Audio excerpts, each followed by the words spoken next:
You're watching Southwest Florida in Focus. Coming up, hundreds of thousands of immigrants with temporary protective status dread what could be coming if lawsuits against the Trump administration fail. We speak to one Southwest Florida family worried about the federal push for deportations. Voices heard. Thousands of Southwest Floridians joined a nationwide movement looking to challenge actions of the current White House, from government downsizing to tariffs. It's rarely that I get to be at a kind of trade show environment where you have other types of technology. So it's just exciting to see all the other ways that people are innovating and improving our world. And some of the brightest minds descended onto Fort Myers. Their goal sparked the progress of innovation in honor of Thomas Edison. Hello, I'm Sandra Victorova. Thank you for joining us. For hundreds of thousands of immigrants in Florida living here with legal permission, this is a time of fear and concern. The Trump administration, in step with its campaign promise of mass deportations, is working to end temporary protective status for qualifying immigrants from countries like Haiti, Cuba, Nicaragua, and Venezuela. For years, these immigrants have been permitted to live and work here because the U.S. government agreed their homelands were too unsafe for them to return. Until now. Today, a look at the implications for one Southwest Florida family, hoping the White House will lose its legal battle to deport families like theirs. Eric Dollard loves college. He's an FGCU honors student balancing 3 part-time jobs. His positive attitude makes it easy to miss the stress this 21-year-old carries every day. Some kids are worried about what they're going to do in their next spring break. Some kids like us, we're worried about, well, are we even going to be here in America for the next spring break? Are we even going to be in this country when Christmas comes around?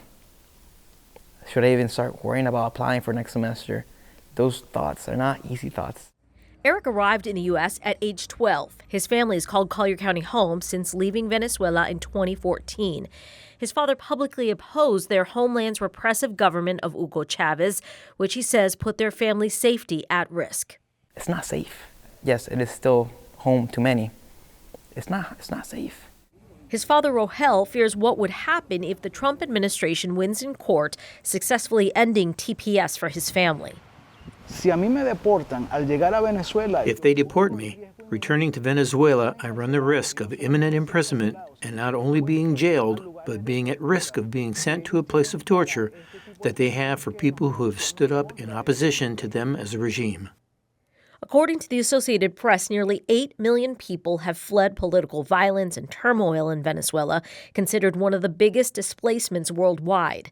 The family is trying to secure a secondary legal path to be able to stay. Recent federal court rulings temporarily blocked the termination of TPS by the Trump administration, but the Tovars know the legal battle against TPS is not over. We know it's going to be repealed. So some people were nervous, some people were panicking. We had a strong faith that this country and that this government would have those checks and balances in place to prevent such a drastic and radical change happening. Eric and his dad say they're hopeful their family avoids deportation. They believe the U.S. ultimately will defend the contribution immigrants bring to this country, including the 2 local businesses they're building, instead of being labeled a liability. That's one of their claims for taking down the TPS program for Venezuelans, is that most of the people that came were part of criminal organizations that came here to terrorize and take advantage of this country while the doors were open. Vast majority of people are actually fleeing Venezuela, not out of their own will, but out of the necessity of freedom, out of the necessity of going to a place where they can live with their families and prosper. To help us better understand the developments on TPS is Indira Demine, an immigration attorney here in Southwest Florida. Indira, welcome. Thank you for having me. So help us to understand why the federal government grants certain immigrants protection under TPS. Oh, sure. TPS stands for Temporary Protective Status. It's a designation given to nationals of a particular country if there are events in that home country making it difficult for folks to return to that country. For example, there might be a natural disaster or civil unrest in the home country. In the case of Haiti, in 2010, there was an earthquake. And so Haitian nationals in the United States could not return to Haiti because situations were unsafe. And so the Department of State will designate certain countries for TPS for a particular period of time. Usually that's an 18-month designation. So, as the name implies, temporary protected status, one would not expect that this would last forever. So help us understand, obviously folks feel it is unfair that this protection be taken away from, for instance, Venezuelan immigrants or folks from Haiti. Why now? Okay, and so you're right, it's temporary protective status. And so as the name implies, every 18 months, there must be a redesignation of TPS in order for folks to continue to get the benefits of TPS. And the benefits are, you cannot be deported during that designation period. You get a temporary work permit, you get a social, and you're allowed to remain in the United States during that time. And while it is temporary in nature, some TPS designations have been around for 10, 15, 20 years. And so if you have been on TPS for that period of time, you've built lives in the United States. Haiti is a good example, right? Exactly. They've had TPS designation since 2010. And so 15 years, in that time, folks have built lives, they have children, they have businesses, homeowners. And so it's very difficult to say, we've canceled it, and now you have to return to your home country. Also, in addition to that, as a TPS holder, you would say, well, situations in my home countries has not improved. And so to cancel it now is simply unfair because I'm going back to an extremely dangerous situation. Help us to understand the recent rulings that, especially this Venezuelan family that we recently saw, they felt that there was some sort of relief in the recent rulings in federal court to their case to be able to stay in the United States.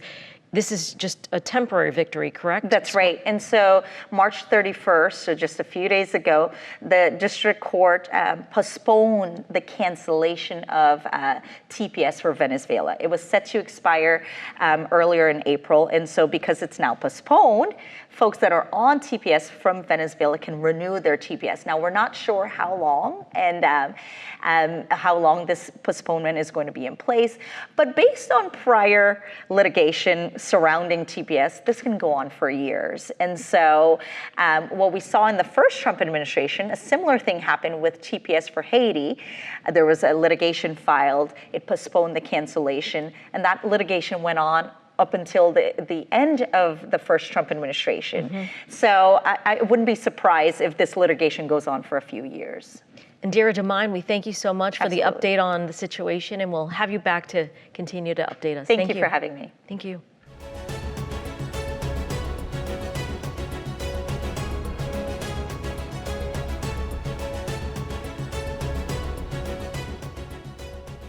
Thousands of people took to the streets of Southwest Florida as part of a nationwide movement. Coming up, the different causes uniting protesters in their message of hands off.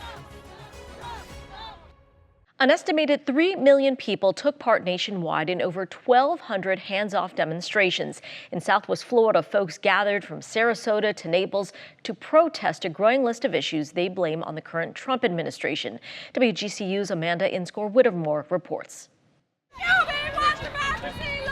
This is what democracy looks like. Their causes varied, their chants vociferous.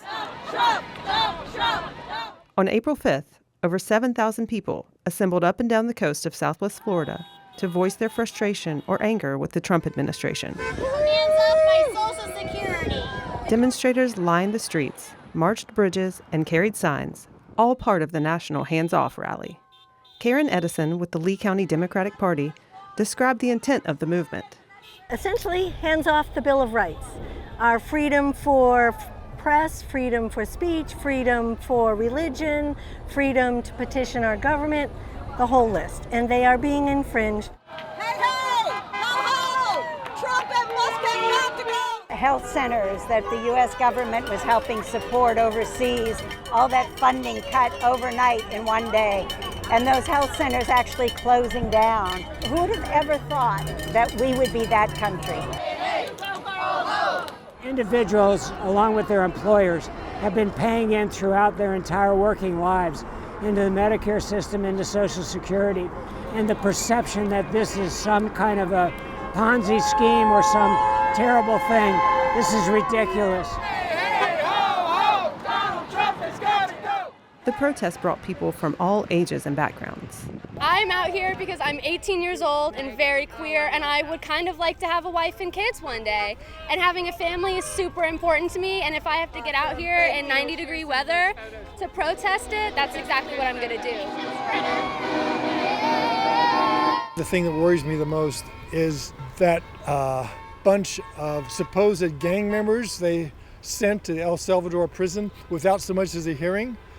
We don't know that they've committed any crimes. We don't know anything, because what's next? Could I be next? That's how it starts. It starts with these people on the fringes and then works its way toward the center. And that really scares me. Some found hope in the community protest. It made me feel better that there are other people in the world besides my own little closeted group of Naples residents that feel the same way. For WGCU News, I'm Amanda Inscore Wittamore with reporting from Dana Harpster, Andrea Melendez, and Eileen Kelly. I come away from an event like this with 100% comfort that innovation will bring us to the next level. The brightest minds in aerospace, biotech, and artificial intelligence shared their ideas and innovations at this year's Edison Awards. The annual gathering in Fort Myers gives innovators the chance to meet and learn from some of the most brilliant people in their respected fields. WGCU's Teddy Byrne learned how these connections are helping entrepreneurs take their businesses to the next level. So far, what I see, though, is the difference between a scientific breakthrough in the laboratory and a scientific breakthrough that can go to market. Andrea Cates knows an innovative business when she sees one. As the entrepreneur in residence at MIT, she is used to seeing people take complex ideas and transform it into a business model. At MIT, the question is always, what are the technologies that have the potential? And, how do you make it work in an R&D perspective? In many different industries, people get stuck and can't get through, and therefore, fantastic ideas die on the vine. To instead help these imaginative ideas blossom, the Edison Awards provide multiple avenues for upstart and established companies to learn and grow. During panel discussions, speakers from different backgrounds share tips on how to build brand culture to spark inspiration and innovation. That's the real reason that we're here, is in order to be with like-minded people that are going through some of the same types of issues, but more importantly, also the people who come to look at all of these new innovations and trying to figure out where the world is going. Companies that have been nominated for their breakthroughs take part in the Innovators Showcase, a hands-on exhibition that gives a look at the technologies intended to shape the world. The products varied from aerospace services to new construction methods, offering a snapshot of how technology will shape consumerism for the foreseeable future. It's very special for us because a lot of the innovation that we're looking at, not only in this room, but worldwide, a lot of it are things that are coming up the road, okay? We don't know if they're going to be here a year from now, 2 years from now, 10 years from now. The annual technological platform continues to grow, and this year's Edison Awards recognize multiple companies with their achievements. The next step, take what was learned over the course of the event and apply it to the organization's future.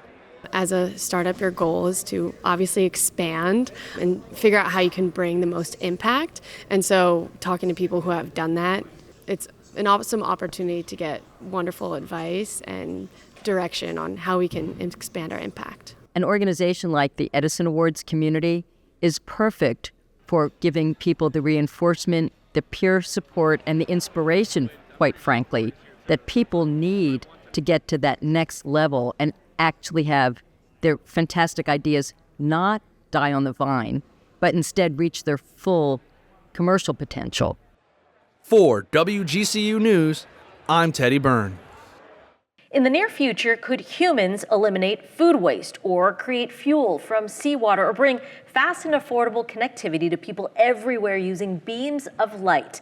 Well, what was once considered science fiction is becoming reality thanks to brilliant scientists and techies at research hubs like the Moonshot Factory. That innovation lab is called X. It's formerly known as Google X, and that's where breakthrough technologies are being applied to some of the world's biggest issues. And to tell us about some of the inventions and solutions in the works is Clarence Wooten, an executive and entrepreneur in residence with X. Clarence, welcome. Thank you for being here with us. Thank you for having me. It's a pleasure being here. And I'm glad you made the distinction because since Twitter was renamed X, lots of people have a little confusion, but we were the original X. We were called Google X, so now we're X, the Moonshot Factory. So I want to understand that name, Moonshot Factory. Why that name? How does this work? It's certainly more than a think tank, right? Yeah. Well, when you think about we first put people on the moon, how difficult that was. A lot had to happen in order to send people to the moon. And in America, we led that innovation. We landed astronauts on the moon. And so when we talk about moonshots, we think about things that are incredibly hard to achieve. And so so as it relates to what we do at X, we don't just want to build companies that are 1X better. We want to build things that are 10X harder to do and 10X better. For example, X created a company called Waymo, which is a self-driving car company. And that's been probably 10 plus years in the making. And it's not the kind of project that any entrepreneur could have taken on 10 years ago. Right. It really required the resources of Google and Google's talent and innovation abilities to be able to bring Waymo to market. So I know you lead some talented teams there. How do you decide what areas you're going to take on, what ideas you take on, and what gets left behind on the cutting room floor? Yeah, it's an iterative process.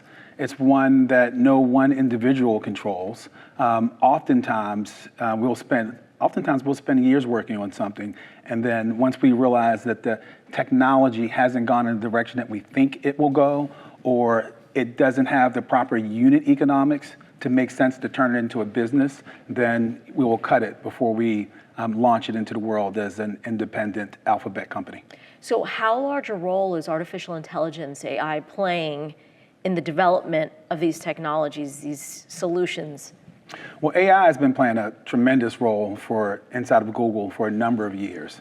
Google CEO Sundar Pichai recently stated on an earnings call, I believe, that AI is responsible for about 25% of the coding that's done all across Google. Wow. So not just at Google X, but across all of Alphabet, AI plays a big role, and I'm sure that will increase. So help us to understand the big picture here. The development of artificial intelligence, my understanding is, will literally change the future of people on this planet in ways that we just can't even imagine now, right? I mean, how big of an impact, a transformation will AI have on the world?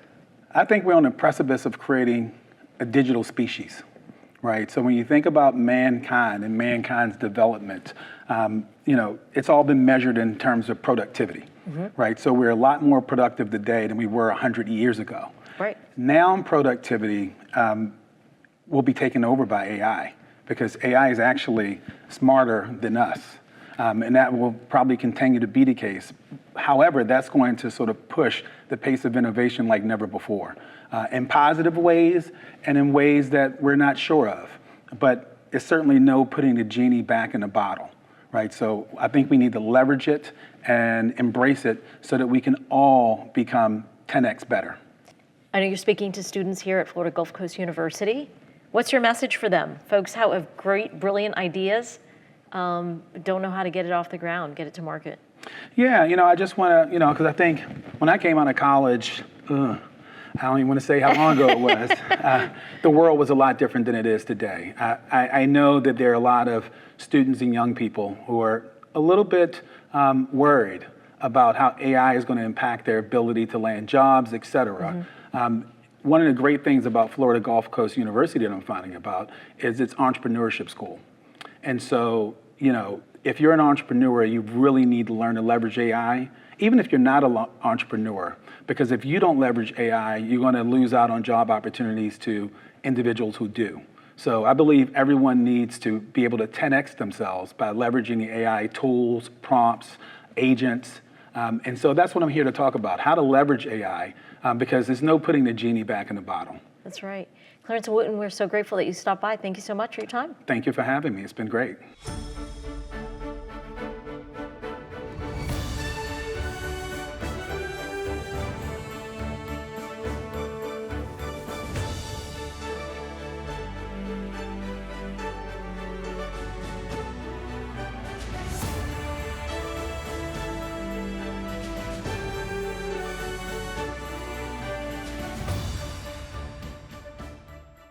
To them, it's very cool, but to me, it's just another day in the garage. After the break, programming the perfect team, how a collection of high school students are leaving their mark in competitive robotics.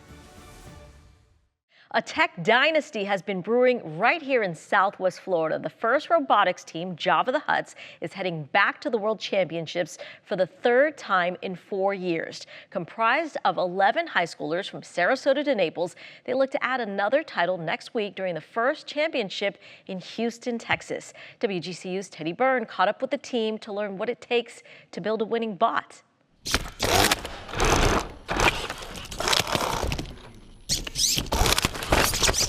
So we designed everything from scratch. We programmed everything from scratch, just from the ground up. In preparation for this year's robotic competition season, Dhruva Sharma leaned on experience. Already a world champion, he is a team captain of the group known as Java the Hutts. As the anchor for the cadre of high school tech wizards, he ran a tight ship to make sure their new droid, Han Not So Solo, met the high standards of the winning program. As you can imagine, a robot like that, there's a lot that goes into it. So you have to build it, you have to design it, you have to program it, and that's not something that just one person can do or just a few people can do. So we have a build team, a programming team, and then an outreach team. And those three teams do very different things that are all beneficial towards winning the state championship like we just accomplished. The competitions are organized by FIRST, a nonprofit organization that uses robotics to inspire the next generation of science and technology leaders. While development and programming are critical in being competition ready, public outreach is just as important, both in obtaining sponsors to help finance the journey and showing professionalism on game day. So FIRST as a program is designed to not only develop and spark a passion for FIRST, but then to develop and foster skills in STEM, both hard and soft. You're judged overall, not just on your robot design and your robot performance, but on how you conduct yourself as a team. Each year, teams are given new missions for their robots to accomplish, giving groups like Java the Hutts a new task to challenge their programming and driving skills. The objective this year, as it is every year, is to score as many points as possible. What changes is how you do that. So this year it was using these, which is called samples. You pick these up, the samples, from a pit inside of the middle of the field. And then your robot takes that to the corner of the field where there is a bucket on top of a pole. Your robot lifts that up, dumps it inside the bucket, and that's worth 8 points. The second way these score is by, again, obtaining a sample from inside the pit. Your robot brings it to a different corner. You have a human player, which is able to interact with the robot. Your robot gives your human player the sample. The human player takes the sample, puts the clip on top, and now it's a specimen. Your robot takes a specimen and then clips it onto a bar that's around that pit, and then that's worth 10 points. Following a season full of scrimmages, meets, and eventually league and state championships, Java the Hutts has been tweaking their robot to ensure it had everything it needed to compete at Worlds. The learning experience? That's part of the thrill of the tech-inspired journey. A lot of it is you do fail, you do make mistakes. Over time, you develop these skills and you develop, I think, confidence is the most important thing that you're really generating. For WGCU, I'm Teddy Byrne.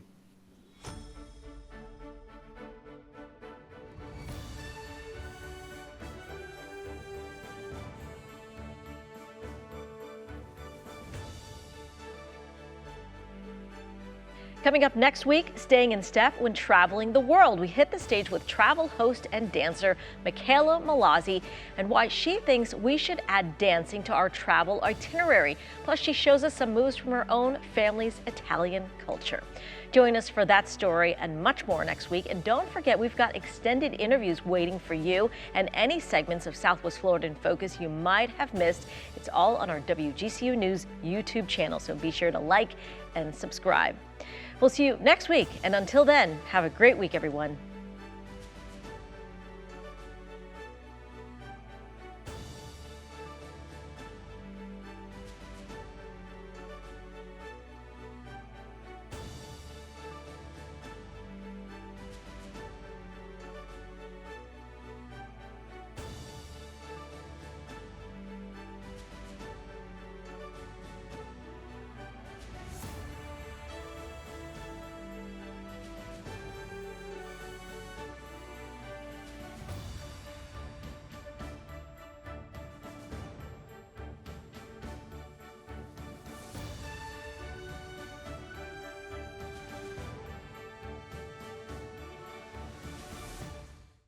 Thanks for watching. We've got more great content for you, from news to the arts to the environment. So be sure to like and subscribe to WGCU's YouTube channel and follow us on our social media platforms for the stories that matter to you.